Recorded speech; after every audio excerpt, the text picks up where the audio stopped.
వర్షము కానీ వాటర్ కానీ ఎప్పుడైనా రోడ్ మీద మీకు కనిపించినప్పుడు కానీ మ్యాక్సిమం 100% అవాయిడ్ చేయడానికి ట్రై చేయండి. అంటే ట్రావెల్ చేయటం కానీ అలా 100% ఒక 1 అవర్ అయినా 2 అవర్స్ అయినా వెయిట్ చేసి వెళ్ళటం బెస్ట్ అండి. అది ఎందుకోసం అని అంటే అది వాటర్ అనేది చాలా డేంజర్ అండి. ఇంజన్ని మళ్ళీ డెడ్ కండిషన్ తీసుకెళ్ళిపోతుంది యాక్సిడెంటల్గా వాటర్ వెళ్ళిపోవటం వల్ల. ఏముంది లేక కొన్నిసార్లు ఏమవుతుందంటే కొంచెమే ఉంది కదా వాటర్ అని చెప్పేసి 1 feet ఉంది, 6 inch ఉంది అని చెప్పేసి కొంచెం ఫాస్ట్గా లాగేయాలని త్వరగా వెళ్ళాలని చూస్తారు. దానివల్ల ఏమవుతుందంటే వెహికల్ లైఫ్ అనేది అప్పుడే ఎండ్ అయిపోతుంది. దానికన్నా మీకు 1 అవర్కి వాటర్ అనేది వర్షం పడిన తర్వాత 1 అవర్కి 2 అవర్స్కి మొత్తం డ్రైనేజ్లలో మొత్తం 100% వెళ్ళిపోతుంది. ఆ తర్వాత ట్రావెల్ చేయడం 100% సేఫ్ అండి. మీకు ఇట్లాంటి ఇన్సిడెంట్స్లలో మొన్న హైదరాబాద్ ఫ్లడ్స్ వచ్చిన ఇన్సిడెంట్స్లో చాలా thousands of vehicles, lakhs of vehicles ఫ్లడ్స్లో కొన్ని వీళ్ళకి తెలియకుండా వాటర్లో కొట్టుకెళ్ళిపోయినాయి. కొన్ని వీళ్ళు వాటర్లోంచి నడపటం వల్ల యాక్సిడెంటల్గా అయిపోయినాయి. చాలా అట్లా వేరే వేరే పొజిషన్స్లో వేరే అయినాయండి. మ్యాక్సిమం ఏంటంటే వాటర్ వచ్చినప్పుడు అవాయిడ్ చేయటం కన్నా ఇంకా వేరే మెజర్మెంట్ ఏముండదు దానికి. అట్లానే మీరు లాగేస్తున్నారనుకోండి, వాటర్ కొంచెమే ఉంది కానీ వెళ్ళిపోయినారనుకోండి, ఫస్ట్ మీకు అయ్యే డ్యామేజ్ ముందు ఉన్న నెంబర్ ప్లేటు, బంపర్ కింద ఉన్న ప్లాస్టిక్ షీల్డ్ ఏదైతే ఉంటుందో ఇంజిన్ ప్రొటెక్టర్ షీల్డ్, ఈ 3 ఇమీడియట్గా డ్యామేజ్ అయిపోతాయి. ఎందుకంటే ఆ వాటర్ ఫ్లోస్కి వచ్చి హిట్ అవటం వల్ల మీకు ఫస్ట్ ఈ 3 parts ఏదైతే ఉన్నాయో అన్నీ ఊడి కింద పడిపోతుంది. ఇమీడియట్గా ఫస్ట్ ఇదే. తర్వాత ఎక్కువ వాటర్ ఉన్నప్పుడు ఏమవుతుందంటే ఆ ఎయిర్ ఇంటేక్ ఏదైతే ఉంటుందో ఆ ఫిల్టర్లోకి ఎయిర్ ఇంటేక్లోకి వాటర్ వెళ్ళిపోయి ఇంజన్ సర్క్యులేషన్ సిస్టమ్ మొత్తం డ్యామేజ్ చేసేస్తుంది. దానివల్ల ఏమైపోతుందంటే ఎమ్మటే ఇంజన్ సీజ్ అవటము, ఆ సీజ్ అయిన తర్వాత ఇంజన్ ఎంత లెవెల్కి డ్యామేజ్ అవటం అనేది మనం ఓపెన్ చేస్తే కానీ మెజర్ చేయలేము. చిన్న వెహికల్స్ అయితే కొంచెం డ్యామేజ్తో కవర్ అవ్వచ్చు, పెద్ద వెహికల్స్కి అయితే ఇంజనే చేంజ్ చేయాల్సి వస్తుండొచ్చు. అది చాలా హెవీ డ్యామేజ్ అనమాట. ఇంకా ఇంకో విషయం ఏంటంటే మనం అపార్ట్మెంట్ కింద కానీ ఏదైనా వాటర్ వచ్చేసినప్పుడు మ్యాక్సిమం మనం చేయాల్సింది ఏంటంటే కారు సేఫ్గా బయటికి తీసుకెళ్ళి బయట పెట్టడం తప్పించి ఇంకో మార్గం ఏం లేదు. ఒకవేళ మీరు అనుకోకుండా వాటర్లో ఏదన్నా ఇదైపోయింది అనుకోండి, కంప్లీట్ మునిగిపోయింది అనుకోండి, దాన్ని మీరు మ్యాక్సిమం స్టార్ట్ చేయకుండా అవాయిడ్ చేసేసేయండి. మీకు అనుకూలంగా ఉంటే మీరు చేయగలిగితే బ్యాటరీ టెర్మినల్స్ ఏదైతే ఉన్నాయో ప్లస్ మైనస్ని డిస్కనెక్ట్ చేసేసి ఫస్ట్ వాటర్ నుంచి బండి తీయలేకపోతున్నారు అనుకోండి, ఓకే వాటర్ నుంచి తీయలేకపోతున్నారు, ఇంకేం చేయలేకపోతున్నారు, ఆ స్టేజ్లో ఏం చేయలేకపోయినప్పుడు ఏం చేయండి అంటే ఆ ప్లస్ మైనస్ అనేది బ్యాటరీ సప్లై అనేది కంప్లీట్గా తీసేసేయండి వెహికల్ నుంచి.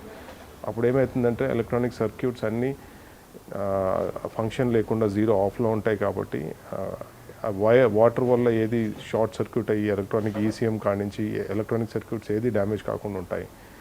తర్వాత ఇంకా ఎట్లయినా వాటర్ వెళ్ళిపోయిన తర్వాత దాన్ని వెహికల్ తీసుకెళ్ళి గ్యారేజ్ తీసుకెళ్ళి అక్కడ వాళ్ళకి చెప్తే వాళ్ళు దానికి చూసి ఏం చేయాలని చూసి దాని ప్రకారం వాళ్ళు చేస్తారు. అంటే వాటర్ వెళ్ళిపోయింది కదా అని చెప్పి మీరు ప్లస్ మైనస్ పెట్టి బండి స్టార్ట్ చేయాలని చూసారనుకోండి, ఎంత మనం వాటర్ వెళ్ళిపోయినా కానీ అన్ని సర్క్యూట్స్లో కానీ ఈసీఎంలో కానీ ఎవ్రీవేర్ అంత మడ్ అండ్ వాటర్ అంత స్లాషే ఉంటుంది. కాబట్టి మీకు అది మళ్ళీ సేమ్ అదే డ్యామేజ్ క్రియేట్ చేస్తుంది. కాబట్టి try to avoid driving on water and try to avoid starting on water ఉన్నప్పుడు కానీ వాటర్ వెళ్ళిపోయినప్పుడు కానీ.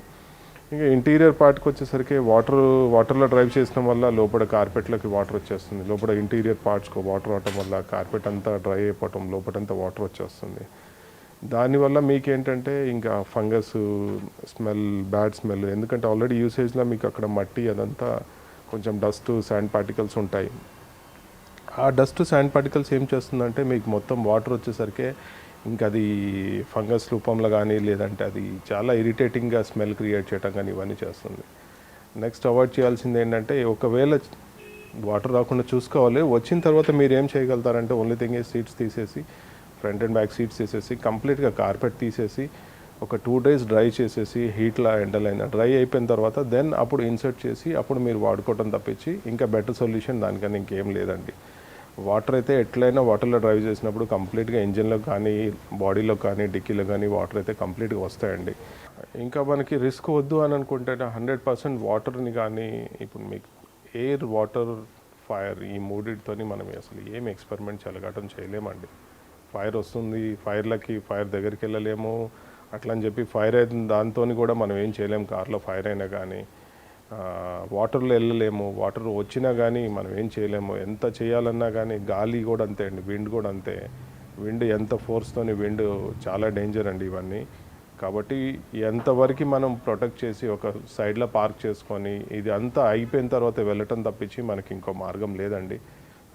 ఇంజిన్ అనేది ఇప్పుడు చాలా కాల్స్ వస్తున్నాయి నాకైతే, ఎవ్రీ 3-4 కాల్స్ వస్తున్నాయి. ఇట్లా వాటర్లో వెహికల్ ఇట్లా అయిపోయింది, షోరూమ్ వెళ్తే 10 lakhs చిన్న వెహికల్స్. ర్యాపిడ్కి అయితే మొన్న కస్టమర్ 9 lakhs, 9.5 lakhs ఎస్టిమేషన్ ఇచ్చారు. నా ఇన్సూరెన్స్ వాల్యూ 4.5 lakhs ఉంది. Insurance people are not agreeing అని అంటున్నారు. మళ్ళీ రీకొటేషన్ చేస్తే షోరూమ్ వాళ్ళు 4.5 lakhs ఇచ్చినారంట. అయినా కానీ క్వాలిఫై కట్టది ఎట్లా ఏంటి ఎంత అని అడిగారు నన్ను. అప్పుడు నేను ఒకటే ఏం చెప్పగలుగుతాను, నేను వన్స్ ఓపెన్ చేసిన తర్వాత engine can be restored. But ఎంతవరకు రెస్టోర్డ్ అని అంటే అండి, ఒక హార్ట్ పేషెంట్కి హార్ట్ ఆపరేషన్ చేసిన తర్వాత ఎంతవరకు రెస్టోర్ అవుతారన్న దాన్ని బట్టి 95% చేయగలుగుతాం. ఇంజిన్ ఒక్కసారి వాటర్లో వెళ్ళిన తర్వాత ఫైర్ కానీ వాటర్ కానీ ఏదైనా ఈ ఇంజిన్ డిస్టర్బ్ అయిన తర్వాత 100% అయితే కాదది. ఎనీ ఎక్స్పర్ట్ కెనాట్ చేంజ్ అండి. ఒకటే ఏంటంటే ఇంజిన్ రీప్లేస్మెంట్ చెప్పించి ఆప్షన్ లేదు. ఇంజిన్ రీప్లేస్మెంట్ చేయాలని అంటే వెహికల్ కాస్ట్ కన్నా ఎక్కువ వెళ్ళిపోతుంది. కాబట్టి వన్ ఆప్షన్ ఏంటంటే ఇంజిన్ని రిపేర్ చేసుకోవడం. రిపేర్ అంటే ఓపెన్ చేసిన తర్వాత ఎంతవరకు డ్యామేజ్ అయిందని దాన్ని పెట్టి ఎలక్ట్రానిక్ సర్క్యూట్స్ ఎన్ని ఫెయిల్ అయిపోయినాయి, ప్లస్ ఇంజిన్ ఎంతవరకు వాటర్ వెళ్ళిపోయి ఎంత డ్యామేజ్ చేసిందని బట్టి దాని మీద డిపెండ్ అయ్యి అది ఎంత ఏంటనేది మనకి డిపెండ్ అవుతుంది. ఇంకో పార్ట్ ఏంటంటే ఈ వాటర్ మ్యాక్సిమం అండి. వాటర్లో ఇప్పుడు మీ వెహికల్ 4x4 వెహికల్ అనుకోండి, 4-wheel drive వెహికల్ అనుకోండి, లైక్ ఫార్చునర్స్ పెద్ద వెహికల్స్ అనుకోండి, 1 feet water is not the problem అండి. We can drive the vehicles. But sedan కార్స్లో ఏంటంటే 1 feet water is also very dangerous. దానికి అసలు మనం డ్రైవ్ చేయలేము, అసలు 1% కూడా దానికి యాక్సెప్ట్ చేయలేమండి వాటర్ అది. ఇంకోటండి, వర్షం పడినప్పుడు చిన్న ప్రికాషన్ తీసుకోవాల్సింది ఏంటంటే, మనం వైపర్స్ ఏం చేస్తామనంటే అన్ని రోజులు వాడడం కాబట్టి వర్షం పడినప్పుడే ఆన్ చేస్తారు. అండ్ అప్పుడు ఏమవుతుందంటే కొన్నిసార్లు వైపర్స్ సగం వెళ్ళిపోయి ఉంటాయి. లేదు అని అంటే సౌండ్ క్రియేట్ చేస్తుంది. కొన్నిసార్లు వాటర్ సరిగ్గా క్లీన్ చేయదు. ఇట్లాంటి చాలా వర్షం పడినప్పుడే మనం వైపర్స్ ఆన్ చేస్తాం కాబట్టి ఇట్లాంటి ప్రాబ్లమ్స్ చాలా ఉంటాయి. దానికి మనం చేయాల్సింది ఏంటంటే ఓన్లీ ప్రికాషన్ ఏంటంటే అండి, season to season wipers check చేసుకొని చేంజ్ చేసుకోవటము. అంటే ఎవ్రీ వర్షాకాలం వైపర్ చెక్ చేసుకొని చేంజ్ చేసుకుంటాం. ఇంకోటి ఏంటంటే వైపర్ లిక్విడ్ ఏదైతే ఉంటుందో దాంట్లో మనం wiper windshield cleaner, windshield shampoo వస్తుందండి. అది వేసినప్పుడు ఏమవుతుందంటే ఆ వైపర్ అనేది స్మూత్గా సౌండ్ క్రియేట్ చేయకుండా స్మూత్గా మనకి వైపర్స్ అనేది స్మూత్గా ఫంక్షన్ చేయటం చేస్తుంది. కొన్నిసార్లు వైపర్ మంచిగానే ఉంటుందండి, ఆ గ్లాస్ ఎక్స్పోజ్ అవుతుంది కదా హీట్కి, డస్ట్కి, సన్లైట్కి, ఆర్ ఏదైనా పెయింట్ పడవచ్చు, గ్యాస్ అనేది గ్లాస్ విండ్షీల్డ్ అనేది రఫ్ అవుతుంది. ఆ వైపర్స్ కూడా ఏమవుతుందంటే ఒక సీజన్ తర్వాత రబ్బర్ అనేది హార్డ్ అవుతుంది. ఈ రెండు పార్టికల్స్ రబ్ అయినప్పుడు ఏమవుతుందంటే డెన్సిటీ సౌండ్ క్రియేట్ చేస్తుంది. ఈ రెండింటి మధ్యలో మనం విండ్షీల్డ్ షాంపూ వేసినప్పుడు ఏం చేస్తుందంటే ఆ రెండింటిని కొంచెం కొంచెం చాలా స్మూత్గా ఫంక్షన్ అయ్యేటట్టు చేస్తుంది షాంపూ అనేది.